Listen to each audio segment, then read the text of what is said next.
আমাদের এলাকাতে একটা নতুন ফুড কোর্ট হয়েছে। তো আপনাদের ভাইয়া দেখে বলল যে আমাদের এলাকাতে নতুন ফুড কোর্ট হয়েছে, তো চলো আমরা যাই। তো এই তো যেই বলা সেই কাজ, এই তো সাতারকুল রোডেই হচ্ছে এই দোকানটা হয়েছে, উত্তর বাড্ডাতে।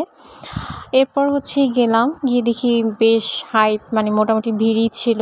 এরপর হচ্ছে আমরা একটা জায়গা পাই অ্যান্ড ওইখানে বসে ওনাদের মেনুটা দেখি অ্যান্ড দেখি যে সব কিছু পিৎজা দেন হচ্ছে পাস্তা সব কিছুই আছে।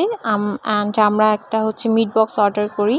তো এই মিট বক্সটা কিন্তু বেশ মজার ছিল।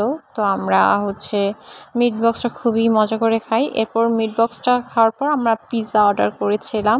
সো পিৎজাটা আসতে একটু লেট হচ্ছে, তো কোনো ব্যাপার না। যেহেতু হচ্ছে অনেক মানুষ ছিল, ছোট একটা ফুড কোর্ট, তো ওনাদের দ্বিতীয় একটু লেট হচ্ছিল। এরপর আমাদের পিৎজাটা চলে এসেছে। আর বিশ্বাস করেন পিৎজাটা যে এত পরিমাণের মজা, আমি সেদিন খেয়ে আসার পর আমার আবারও খেতে ইচ্ছা করছে। ভিডিওটা দেখে ভাবছি যে আমি আজকেও যাব। তো আমি যদি যাই অবশ্যই আপনাদের সাথে শেয়ার করব। মানে এটা খাওয়ার পর আমার মনে হয়েছে যে না, এখানে আমাদের বাসার কাছে একদম, আমি মানে প্রায় যাব, কারণ এত ভালো পিৎজা এত কম প্রাইসে, মানে এটা আমার জন্য একদম অডিট ছিল। তো এই আর কি। তো সবাই ভালো থাকবেন। আল্লাহ হাফিজ।